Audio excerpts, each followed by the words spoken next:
Hello, আসসালামু আলাইকুম, it's me. So ভাই ব্রাদার, কি অবস্থা? What is the meaning of traffic jam? The traffic jam is, the answer is আপনার ধারণারও বাইরে। এই যে অবস্থা দেখেন, অলমোস্ট আমি গাড়িতে আছি এবং টাকের উপরে আছি। যমুনা সেতুর এখনও মোটামুটি 10-12 কিলোমিটার পূর্বে আছি। আর হচ্ছে এটা গাবতলী থেকে আসার চিত্র। সর্বোচ্চ যদি 15 থেকে 20 মিনিট বাদ দিই তাহলে গাড়ির পার আওয়ার রেঞ্জ ছিল হচ্ছে 10 কিলোমিটার সর্বোচ্চ।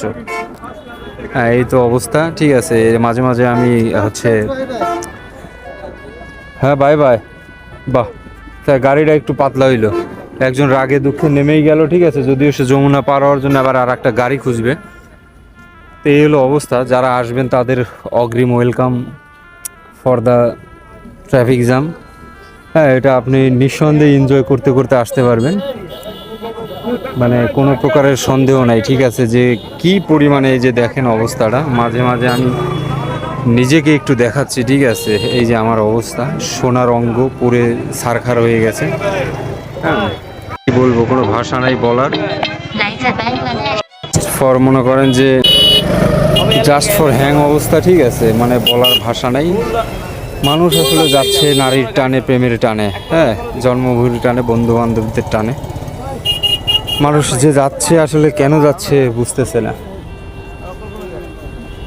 এর মধ্যে আসলে উত্তর খুঁজে পাওয়াও কঠিন, উত্তর খুঁজতেও চাচ্ছে না মানুষ। তবে যাই হোক, মানুষ আনন্দিত, পুরো শরীরে ক্লান্তি ভর করছে, কিন্তু মানুষ মজা পাচ্ছে।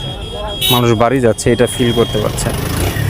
পুরো রাস্তায় ট্রাফিক জ্যাম, পুরো রাস্তায় প্রত্যেকটা বড় ইঞ্চিতে ট্রাফিক জ্যাম। অলমোস্ট আমি এখন যখন ভিডিও করতেছি, গাড়ি অলমোস্ট আধা ঘন্টা ইঞ্জিন বন্ধ, সবাই রাস্তায় নেমে গেছে। ঠিক আছে, মানে একটা লাইভ করলেও করা যেতে পারতো, কিন্তু এই জ্যামের চোটে এত মানুষ হয়েছে যে এখানে নেটওয়ার্ক কাভারেজ করাই পসিবল হচ্ছে না। আমি এই ফুটেজটা আপলোড দিয়েছি এবং এই ফুটেজটা কখন টানবে আমি জানি না, যে কোন সময় আসলে এটা আপলোড হবে। তো আমি এটা অলমোস্ট 3টা বাজে আপলোড দিতে যাচ্ছি। তো এই হলো অবস্থা। আপনি ফ্লাইওভারে উঠবেন, ওভার ব্রিজ, মানে ব্রিজে উঠবেন, সেম কাহিনী। ওয়েলকাম।